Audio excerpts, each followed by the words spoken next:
नमस्कार, मी मोहन नामे सर. मी सुमित शिंपी. सबने सादर करीत आहोत प्रवास वर्णन. सर्जक भटकंती.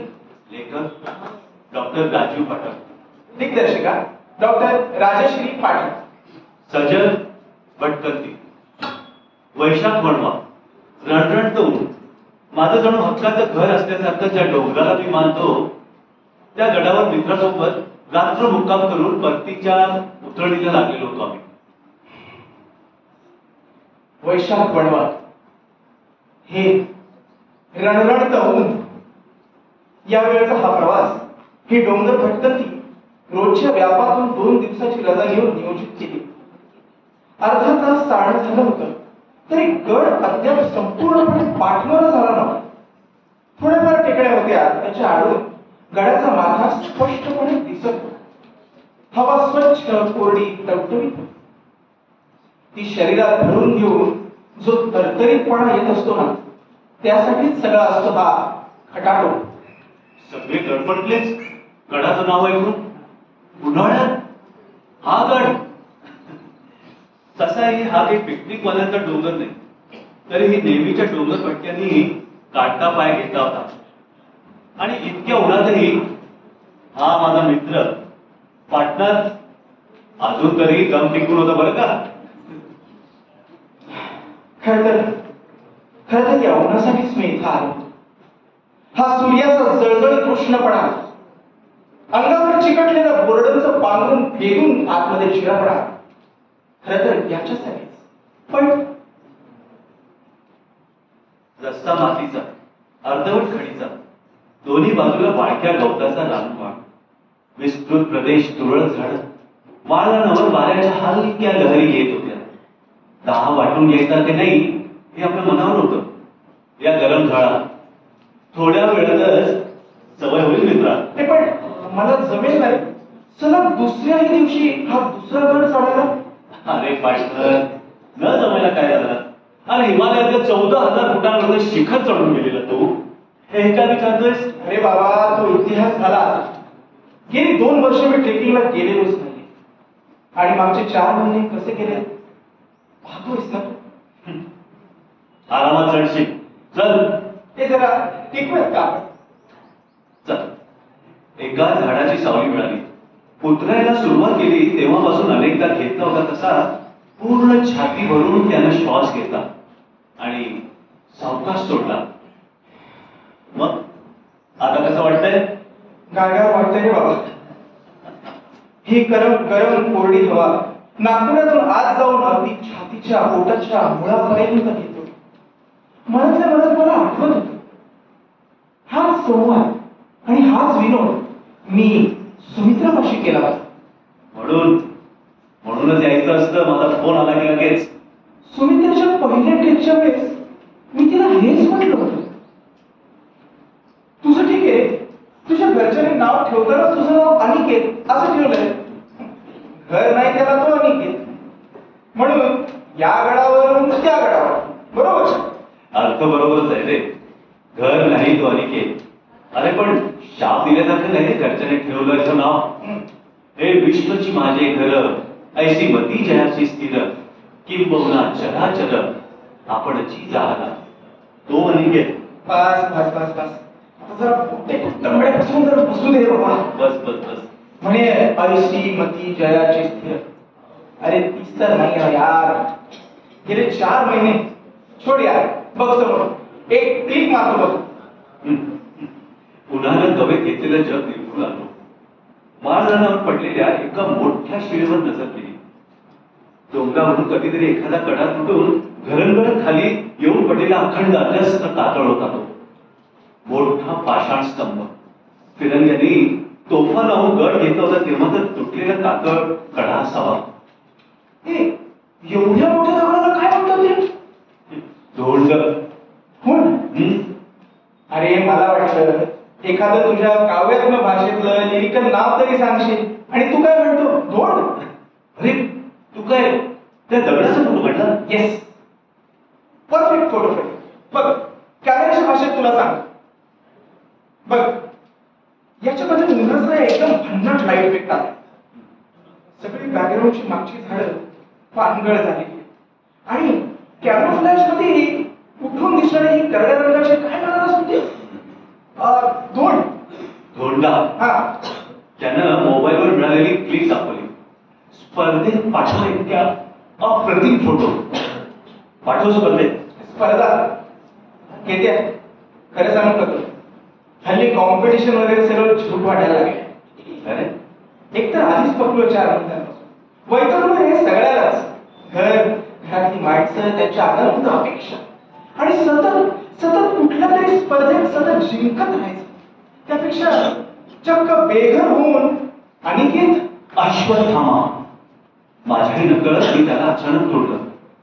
खरं तर कालपासून पाहत होतो तो स्वतःचाच स्वप्न होता म्हणून त्याची फारशी तंद्री तोडत नव्हतो मी. आता असा ओपन होत होता तर माझ्या मनात उमटलेलं फोटोचं शीर्षक पटकन माझ्या ओठांवर प्रकटलं. अश्वत्थामा त्याचा इथे काय संबंध रे? बघ ना पानं गळून पडली. वृक्ष हताश बंद. पाणी आटून चाललेलं. इथे बसलेलं तू आणि मी दिवसाकडे जीर्ण होत चाललो पण पुन्हा नवी पालखी फुटणार आहे. पर्ण वैभवाने झाडे परत सरसळणार आहेत. उद्याच्या पावसाने नद्या पुन्हा खळखळून वाहणार आहेत. उद्या समजा मी आणि तू नसलो ना तरी सह्याद्र वेळेला दुसरं कोणीतरी इथे असाच निवाऱ्यात हत्ती थांबणार आहे. खरं प्रत्यक्ष आपण स्वतः नसतो तरी झाडाशी निजलो आपण झाडात पुन्हा उगवाया. झाडाशी निजलो आपण झाडात पुन्हा उगवाया. सुमित्रे ग भय इथली संपत नाही मज तुझी आठवण येते. हिरवाईचं व्रत घेऊन सगळं उगवलेलं कुणीतरी भटक माणूस इथे परत येणार आहेच. हे चक्र सृष्टीचे निसर्ग चक्र अविरत चालू राहणार आहे. अपवाद फक्त त्या महाकाय दगडाचा. पुन्हा तो जणू काहू फोडतो आहे आणि कोणीतरी मला अंत द्या नवीन भविष्य द्या. मात्र अमरत्वाचा शाप भारी असल्याने त्याला प्रत्येक वैशाख वणवा भाजून काढणार आहे. म्हणूनच तो अश्वत्थामा. वाह क्या बात. रसिक आहेस रे कवी आहेस. मला रूपक दिसले. तुझ्याही रसिक डोळ्यांना त्यातील चित्र चौकट दिसलीच की रे. चव वेगळी पण रसिक सारखीच. तू फोटो टिपला मी शब्दात सांगितलं. माय गॉड पण इतकं सगळं कसं रे दिसतं तुला? अरे मला नाही रे खरं तर तुला दिसतं. 4 महिने गायब होतास तू. त्यानंतर मग मी तर म्हणे ही क्लिक म्हणजे जणू एक छायाचित्र कविताच. छायाचित्र कविता? खरं तर शरीरातली रग आणि मनातला राग जिरवण्यासाठी मी आलो. सुंदरतेच्या व्याख्येत बसणाऱ्या कितीतरी फोटो फ्रेम्स माझ्या आजूबाजूला कालपासून पसरलेल्या होत्या. पण माझ्या या उजाड मनस्थितीमुळे मला त्या अश्वत्थाम्याचाच फोटो काढावासा वाटला. केत्याला त्यात कविता दिसली. त्यामुळे मला सविस्तर उलगडून सांगितली. पण केत्या भटकंती कविता काव्यात्म अनुभूती. तू ते 4 महिने कशात पकलास काहीतरी सांगत होतास ना? अंगातलं सगळं त्राण एकदम निघून गेल्यासारखं झालं. डोकं एकदम बहीर. क्षणभर डोळ्यापुढे अंधारी झाली. जे मागे टाकायचं होतं म्हणून पाऊल पुढे टाकत होतो ते पाऊलच उचले जसं झालं. 4 महिने घरात कोंडून घेतलं होतं स्वतःला मी. स्वतःला ठोठावलेली अंधार कोठडी. पक्ष प्रतिपक्ष न मांडता मनाच्या कोर्टात मंजूर करून घेतलेली सजा. ते वाद ते प्रतिवाद या सहयात्रिकाला परत मांडून दाखवायचे. काय झालं? चक्कर आली. बस झालं पाहिजे. राम गडावर सांगच्या मुक्कामाला चाललोय गडावर. पण पाणी आहे का मग बरोबर? हाय टाका आटतं बरं का उन्हाळ्याचं. आणि हे काय युगड आत्ता साकडल्याकडे पाहुणं येतात का झोपडी बघून पाण्याला? सह्याद्री जागोजागे हे आतिथ्य घेऊन मदतीला धावून येत असतो. हा माझा नेहमीचाच अनुभव आहे. उदास्त माणसं मिली बरं उकडे पण या माणसं मिळाली. हो पार्टनर काय करायचं? थांबायचं का इथेच? नाही रे. उन्हाळ्याची आणि पावसाची ज्याची त्याची आपापली व्याख्या वेगळी असते. मी भोगू शकतो, भोगायला तयार आहे. हे महामोर ऊन ये होईना बा, ती म्हण माहिती ना, की पावसानं झोडपलं, उन्हानं तडकलं, राजानं बळवलं तर चांगलं कोणाला. नशिबात असेल ना तेव्हा येईल रे पाऊस. आणि राजा काय राणी काय आपल्याला बडवायला त्यांना तर सवड पाहिजे ना. आता मात्र ही उन्हाची शिक्षा मला भोगायची. आणि तू काय ते केस पिकलेले दिसले म्हणून ते काय म्हातारपणाचं ऐकायला निघालास? तसं नाही रे. मग अरे अनुभवातून सांगतात ते. आपलं वय म्हणजे आपण पाहिलेले नाही तर अनुभवलेल्या पावसाळ्यांचं गणित असतं. बरं हे पाटला बघ बघ, समोर ते मंदिर दिसते. चल तिथे थांबूयात आपण एकटावर. पाहुणं बघण्यासारखं आहे बघा, पुढे महादेवाचं मंदिर. खोल्या अहो मग अहो तुम्हाला म्हणून सांगतो, हा पार्वतीबाई रुसली मुनी हिरकुळ इथे येऊन बसले रागावाना. असं होय. शिवमंदिरात विसावलो. बऱ्याच वर्षांपूर्वी बांधलेलं असावं, पण त्या ऐतिहासिक कलाकृतीवर अतिशय निर्दयीपणे भडक रंगाचा ऑइल पेंट सोडून आधुनिक कला थापण्याचं काम झालेलं दिसून येत होतं. रोजच्या रोज तेलवार किंवा देवाला आंघोळ होत नसावी होता. बाहेरचं नंदी तर अगदी कान तुटका विचारा वाटत होता. तिथली घनघोर शांतता उदासी भर घालणारी होती. मनात वाटलं कसं राहत असणार, कथा कसा राहत असणार तिथे गौरीना शिवशब्द. आजवरच्या भटक उद्योगात खूप शिवमंदिरे आणि त्यासमोर स्थितप्रज्ञ नंदी पाहिले आहेत. गदिमाची नंदी कविता माझ्या मोबाईल मध्ये सेव्ह होती. पाठवलं म्हटलं वाच. ठीक आहे, तुझ्या बरोबरचा ट्रेन म्हणजे कविता कंपल्सरी. अरे सगळे लोक काय म्हणतात ना कळते बरं का आता मला कविता कविता. अरे बाबा वाचून तर बघ, तुझी चक्कर विकत सगळं विसरशील तू. विसरायचं तर आहेच, बरंच काय. देख ये वाच. हे असं नाही ना, मग जोरात वाचायचे. हे बाबा मग तूच वाचून दाखव. बर ओके दे. वाढ वडील सांगत आले आहेत गाव शिवेवरचा दगडी नंदी. वाढ वडील सांगत आले आहेत गाव शिवेवरचा दगडी नंदी. रोज मध्यरात्री गहुवर पुढे सरकतो, एक वार मुक्यानेच धरकतो आणि तांदूळवर मागे येतो.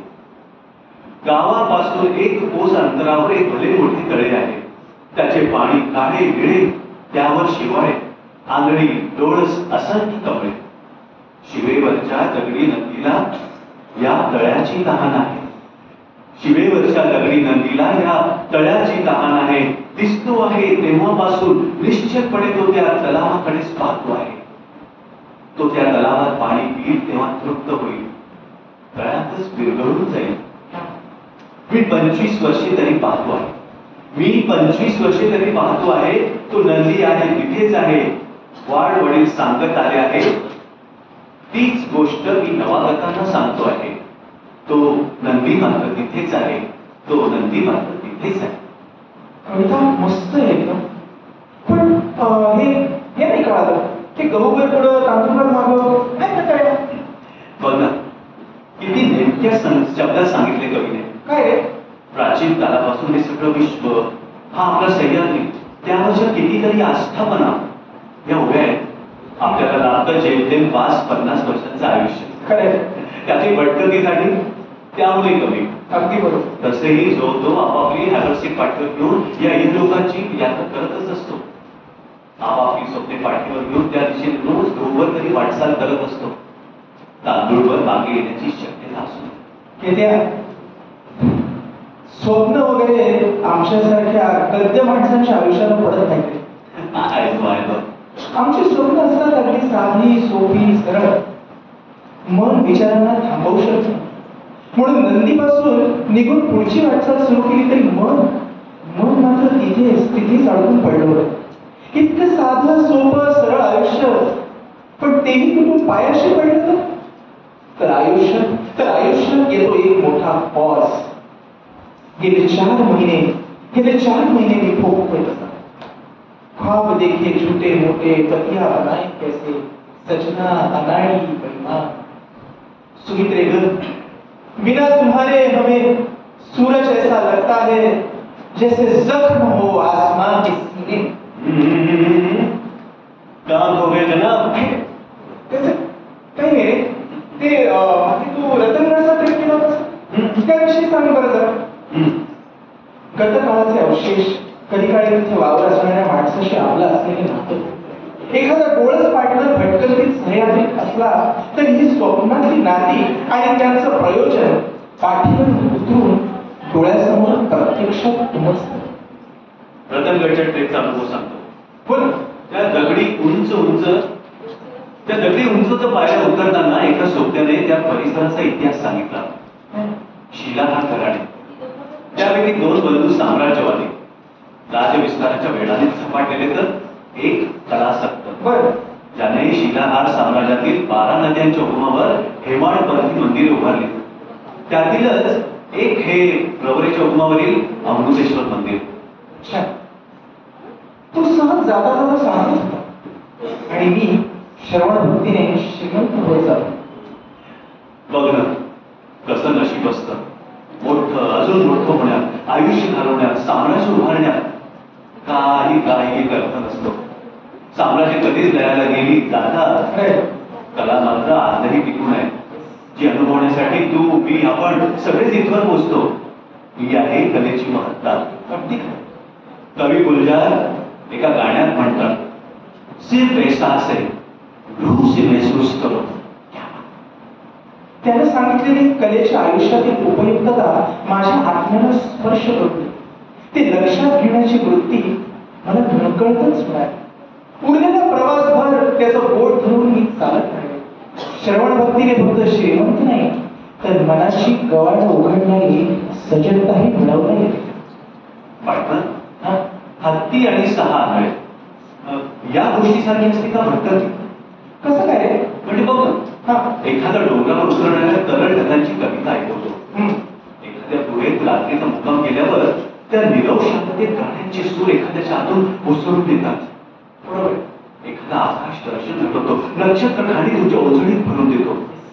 एखादा घाटवाटांचा तज्ञ असतो तर एखादा भुयारांचा अभ्यासक. पाना फुलांचं सौंदर्य, फुलपाखरांच्या प्रजाती, ढगांची आथा, वन्य पशूंचा मागोवा, पक्षी निरीक्षण, हास्य विनोद, रेस्क्यू ऑपरेशन. कोणाचा आवडता विषय कोणता असेल सांगता येत नाही. ज्याचा त्याचा सह्याद्री वेगळा. पण आपण आंधळ्यासारखं सह्याद्री चाचपून पाहत यापैकी एखाद्याने सह्याद्री समजून घेतला किंवा एखाद्याची आंधळ्या आवेगाने त्याच्या विषयाला भेटण्याची डोळस दृष्टी घेतली तर कुठलीही भटकंती सुखर संपूर्ण झाली असं मानता यावं येतं. यावरून सांगितलं असंच माझं सुरुवातीचं ट्रेक अगदी डोळस मंडळींबरोबर केलेलं. पहारे आणि तिजोऱ्या या जगातून दारास नाही दोऱ्या झोपडीच माझ्या या जगात गेल्यावर माझे डोळे उघडले होते. डोंगर कठड्यावर झोपडी बांधून राहणाऱ्या माणसाला पाहून अंतःकरणात कालवकालव झाले. पण ती होती फक्त एक कडा. माझ्या मित्राने सांगितले, अरे त्या सर्व माणसांशी माणूस म्हणून आपले एक नातं आहे. बघ हे काय खरोखर शिकण्याचा दिवस होता माझ्यासाठी. त्या डोंगरगावच्या मानाने संपन्न असलेल्या माझ्या घरातल्या न वापरल्या जाणाऱ्या वस्तू, कपडे पुढच्याच ट्रेक पासून मी वाटून देण्यासाठी म्हणून सोबत घेऊन येऊ लागलो. ते त्या मित्राकडे पाहूनच या सजग शिकवणीचा आपल्याला आयुष्यात फायदा होतो. अर्थातच होतो. बघ ना, असाच माझाही एक मित्र बघ. माझी इतकी ट्रेक झाली तशी बढाई मारण्यासाठी मी त्या आधी करत गेलेल्या ट्रेकचा नंबर मोजत असेल. आणि ते सगळेच करतात. अरे पण त्याच्याकडून मी शिकलो रे की डोंगर सहवासाची दिवस मोजणी नाही तर तो सहवास सजगपणे करणे महत्वाचे. भारी ना? क्लासिक. इस बात पे एक सेल्फी हो जाएगा. ओके. कालचा गड आणि पार्श्वभूमीवर अथांग आभाळ यांना साक्षीला ठेवून मी झटकन त्याचा मूड माझ्यासह मोबाईलच्या कॅमेऱ्यात घेतला. मुलाला आईचं बोट धरावं आणि ती घेऊन जात असलेल्या प्रत्येक ठिकाणी पावलावर पाऊल टाकत चालावं अशी ही माझी वाटचाल सुरू होती. हा फोटो मात्र मला पाठवशील? पण नक्की नाही. पण कशाला? अरे उद्या जेव्हा तुमचे पाय थकलेले असतील किंवा तुम्ही तुमच्या नातवाला गोष्ट सांगत असाल, मी असं इथे गेलो होतो, माझ्यामुळे माझ्या मुलाला म्हणजे तुझ्या बापालाही हात लागला. तोही पटकन पटकन धक्का सह्याने फिरला. बेटा तूही फिर. त्यावेळेस माझ्यासोबत हा माझा मित्र होता. आजोबा, पण त्यावेळेस तो विचारेल ना तुम्हाला, कशासाठी एवढा ताप करायचा, कशाला भटकायचं? भटकंती कशासाठी? हो. कशासाठी? पोटासाठी, खंडाळ्याच्या घाटासाठी. होय, हेच ते जगप्रसिद्ध उत्तर माझं देखील आहे. खरंच हे डोंगर कपाळ, कडे कपारी इथे जाऊन आपण नक्की काय करत असतो, काय मिळवणार असतो, येताना परत काय आणणार असतो? जुन्या काळी इकडच्या जगाचा वैताग, कंटाळा, विरक्ती आली की हिमालयाकडे जायचं असा परिपाठ होता. म्हणून का तुम्ही निघाला आहात? त्या उंच उंच शिखरांकडे? पार्टनर, माझं उत्तर आहे की सुखाचं घर सोडून कम्फर्ट झोन ओलांडून मिळवायची असते ती जगणं अर्थपूर्ण रीतीने जगण्याची सजगता, अर्थातच खंडाळ्याचं काय. सिमेंटच्या जंगलातून राहणारे आपण आत्मसंतृप्त होऊन गेलो असतो. आपलं किरक आयुष्य म्हणजे जगण्याचं महाकाव्य, अशा गोड समजुती गंध. नदीचा खळा, पर्वताची उंची, झाडांची सघनता, पक्ष्यांची साथ, फुलांचे सुवास, थंडी, वारा, ऊन, पाऊस, सगळ्या नैसर्गिक सौंदर्याकडे सिमेंटच्या गोठलेल्या नजरेने पाहणारे आपण. तांत्रिक प्रगती, सुखसुविधांची साधने, हे जणू आयुष्याचे श्रेयस. ही साधनं पटकवण्याची अखंड धडपड, आणि मिळवली की जिंकलो जणू आपण. खरं, पण या सर्व गोड गैरसमजुतींना मुळापासून घालवण्यासाठी भटकंतीचा उपयोग होतोच. आकाशाशी सतत वार्तालाप करणाऱ्या कुठल्याही पाषाण स्तंभात अर्थात ब्लॉक पॅच पाहिला किंवा एखाद्या डोंगरकड्यावर उभं राहून खालचा विस्तीर्ण प्रदेश पाहिला की त्या पार्श्वभूमीवर आपलं कुठेपण प्रकर्षाने जाणवतं. सगळी अहंता कळून पडते. आणि त्या पाषाण स्तंभाच्या एखाद्या कोंबडीत मूर्तभर मातीच्या भरोशावर एखाद्या गवताचा दारच पातो उगवून येताना पाहून, तसंच आजूबाजूच्या मुरमाड मातीमध्ये डोंगर उतरणीच्या साबेच्या काठ्यामधून फुलून आलेली हव्याशा वाटणाऱ्या गुलाबी रंगाची फळं पाहून त्यांच्या त्या तीव्र जीवन निष्ठेमुळे आपल्या आयुष्यातील ताणतणाव, संघर्ष क्षुल्लक वाटू लागतात रे. कवी वसंत आवाजी ढाकेलीचा तसा मनातील रस व अहंकाराचा आणि दीर्घ तणावांचा संघर्ष संपून जातो. हे जेव्हा समजतं तेव्हा भटकंती राहते का फक्त अंगात जिरवणं, व्यायामाची हौस किंवा आयुष्य जगण्याचं अनिवार्य पण या पातळीवर? नव्हेच, ती केवळ एक पायपीट न राहता ती मध्ये मनाची कवाडं उघडणारी अंतरयात्रा. सिमेंटच्या जंगलाचा बॅकड्रॉप हटवून या सह्याद्रीचा अफाट पट जगण्याच्या नाटकासाठी लावून पाहिला. There you are. माणूस म्हणून जगण्याची वाट्याला आलेली भूमिका तुम्ही नक्कीच मनापासून रंगू लागतात याची खात्री हमी. जिच्या सहवासाच्या बॅकड्रॉपवर आयुष्याचा खेळ रंगवण्याचे स्वप्न पाळताना पाहत होता, ती अचानकच त्याची साथ सोडून दुसऱ्याच्या रंगीत सहभागी झाली होती. त्या झालेल्या दगाफटक्याने गेले 4 महिने पांढरं निशाण टाकून शत्रूचं स्वागत करावं लागल्यासारखा गरीब रात्र जीर्ण जगत होता. हे मला माहित होतं, कळत होतं. म्हणून तो यायला तयार झाल्यावर इतर कोणी नाही तरी मी अट्टहासाने हा ट्रेक ठरवला होता. निसर्गाचा सहवास एकच उपचार पद्धती मला मी लागणार ट्रेकर असल्याने माहिती होती. अगदी तसंच घडत होतं. निसर्गाची जादू परिणाम करत होती. मनातील रस व अहंकारात आणि दीर्घ तणावांचा संघर्ष संपवून त्याच्या गालावरून समजुतीची चार अश्रू ओढू लागले होते, हळूवार येणाऱ्या पावसासाठी. या प्रवासासोबत त्याची ही अंतरयात्रा चालू होते हे मला जाणवत होतं. येत्या मग तू अनुभवलेल्या पावसाबद्दल काहीतरी सांगत होता. अरे या पावसाचंच पहा. शहरात जेव्हा पाऊस येतो त्यावेळेस आपण मात्र कामात दंग आणि या पावसाबद्दल निरंग असतो. या सह्याद्रीत पाऊस पडत असताना मला इथे एकदा यायचंय. हो, येऊ, नक्कीच येऊ. निर्मिती, संवर्धन आणि क्षय हा असतो प्रत्येकाच्या जगण्याचा प्रवास. ही जगण्याची यात्रा, जगण्याची भटकंती रंगी व्हावी म्हणून प्रत्येक जण आयुष्यातील प्रत्येक क्षणी प्रयत्न करतं. जेव्हा कुठलीच वाट नसते किंवा दिवसलेल्या सापासारख्या वळवळणाऱ्या असंख्य पायवाटा असतात, तेव्हा स्वतःची अशी वाट स्वतःला शोधावी लागते. येस, भटका स्थितीतून हे शिक्षण नकळत होतेच. सह्याद्रीच्या अंगाखांद्यावरचा असंख्य पायवाटा आणि त्यावर चालणारी भटक्यांची असंख्य पावलं. या असंख्य पावलांच्या जत्रेतच आपली ही चालना घेऊन जाऊया. येस, चालता चालता सामोरे येणारे अनोळखी प्रदेश, नवे रस्ते, नवे सोबती, नवीन नाती, कुठली भटकंती, चढाई यात्रा ही केवळ शरीराची यात्रा नसते, त्याच वेळी मनाची यात्रा सुरू असते. शरीराची शारीरिक क्षमता पणाला लावत असताना मन मात्र सजग होत जावं अशी. मी ऐकत होतो, श्रवण होतो. आमच्या नियोजित प्रवासातील गड देवाला समोर उभा टाकला होता. आजची रात्र या गडावर आणि उद्यापासून रोजच्या धबडक्या. संध्याकाळ क्षितिजावर कुंकू लागले होते. कवी म्हणतो त्याचा प्रत्यय देणार. क्षितिज तसे दिसते, क्षितिज जसे दिसते तशी म्हणावी गाणी. देहावरची त्वचा अनवे झिलून घ्यावी कोणी. गाय जशी हंबरते तसेच व्याकुळ व्हावे. उडता उडता सांत प्रवाही अलगद भरून यावे. उडता उडता सांत प्रवाही अलगद भरून यावे. मी होतो पार्टनर सोबत, पण तो होता का माझ्याबरोबर? का त्याचा एकट्याचा आत्मप्रवास चालू होता? माहिती नाही. त्या हळूवार क्षणी मी त्याला कुठलाच प्रश्न विचारला नाही. एक मात्र नक्की, आयुष्य जगण्याचा नवा उत्साह घेऊन आला तो परतणार.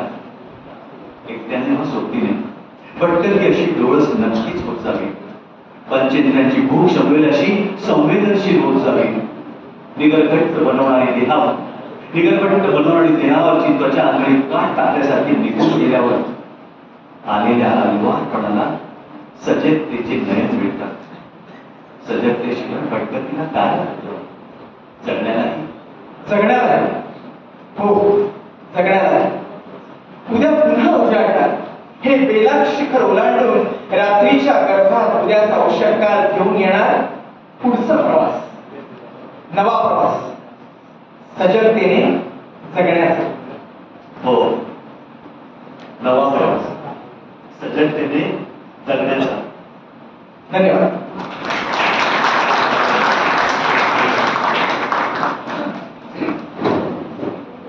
धन्यवाद. माणूस जगात येताना काही घेऊन येत नसतो आणि जगातून जाताना काही घेऊन जात नसतो. हे तर सगळ्यांना माहितीच आहे. पण मी तुम्हाला एक प्रश्न विचारू इच्छिते की अभिवाचन स्वलिखित होते का? तुम्ही लिहिलं होतं? अभिवाचनाचे दोन प्रकार असतात, एक गद्य अभिवाचन आणि एक पद्य अभिवाचन. गद्य अभिवाचन म्हणजे आपण आता बघितले बरे, आणि पद्य अभिवाचन म्हणजे आपल्या मनात एखादी भावना जागृत होते, ती अतिशय चांगल्या प्रकारे जागृत झाल्यास तिचं रूपांतर पद्य अभिवाचनात होतं. आणि ते पद्य अभिवाचन वाचणं सुद्धा कठीण असतं. त्यात आपल्याला एक लयबद्धता आणि त्यात येणाऱ्या त्या शब्दाशी निगडीत उच्चारले गेले. माझे नाव दिव्यानी रवींद्र पाटील आहे. तुम्ही उन्हाळ्याचं वर्णन केलं, म्हणजे तुम्ही गडावर गेले होतात, त्यावर ते ऊन कसं होतं असं. जेव्हा आम्ही उन्हाळ्याच्या सुट्टीमध्ये कुठे जातो बाहेर फिरण्यासाठी, तर तेव्हा जो उन्हाळ्याचं ते आपण कुठे नव्या ठिकाणी जातो तर ते एक्साइटमेंट, तो उन्हाचा त्रास, वाढतं तापमान, असं तुम्ही बोलले की झाडाला नवी पालवी सुटेल असं. तर मग हे खूपदा बोललंय, पण झाडे लावा झाडे जगवा असं खूपदा बोललं जातं, बऱ्याच कार्यक्रमांमध्ये बोललं जातं, पण कोणी या अंमलात नाही आणलं.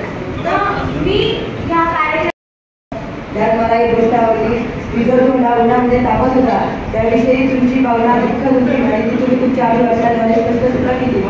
त्याचप्रमाणे तुमच्या अभिवाचनाचा विषय जग वर्तन या ह्याच्यात जग या शब्दाचा अर्थ काय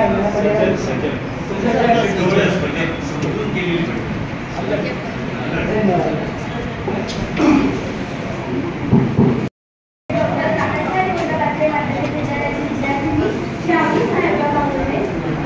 तुम्हाला वाटत नाही का या सिविक कॉम्प्लेक्सच्या जंगलामधून कुठेतरी दूर जावं, या वेळा मला एक मोकळा श्वास घ्यावा आणि या धरतीच्या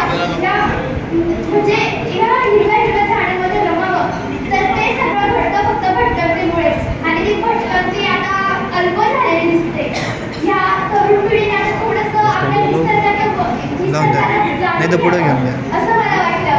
आणि आता युट्यूबवर सुद्धा ट्रॅव्हलिंगचे ब्लॉग्स येतात, तर कुठल्या बाहेर देशात गेले तर ते ब्लॉग सुद्धा अपलोड करतात. तर आपल्याला हे आता दिसतंय, नवीन भटकंती आता सुरू झालेली दिसते. धन्यवाद. मला एक 2 मिनिटं बोलावंसं वाटतंय की एकतर नाशिकहून जे आलेले आहेत त्यांनी सगळे डॉक्टर लोक आहेत, म्हणजे दोन्ही संघटने होते, सगळे लेखक डॉक्टर, करणारे डॉक्टर, दिग्दर्शक डॉक्टर असे सगळे आहेत. आणि गोविंद कुलकर्णी नावाचे जे तुमचे केंद्र प्रमुख आहेत, जवळचे मित्र आहेत, त्यांनी या सगळ्या डॉक्टरांना या प्रवासात टाकलं आहे. विशाखा जोशींच्या बद्दल बोलायचं तर 5 वर्षापासून आमच्या सोबत आहेत वेगवेगळ्या तऱ्हेने. पण तुम्ही एक लक्षात घ्या, त्यानंतर त्यांनी त्या काळामध्ये जे काही अभिवाचन इतर आमचे युट्यूबवर त्यांचे एक छान कार्यक्रम आहे. त्याच्यानंतर त्यांनी जाणीवपूर्वक त्याच्यामध्ये हे केला, नाट्यशास्त्राचा कोर्स मुद्दाम अपडाऊन करून 6 महिन्याचा कोर्स पूर्ण केला. 2 वर्षाचा करताय सहसा. आणि हे सगळं करून आपल्यामध्ये एक रिटायर्ड लाईफ कसं घालवावं त्याचं अतिशय चांगलं उदाहरण लोकांसमोर ठेवायचं. पुढे मी मुद्दाम विशाखा जोशी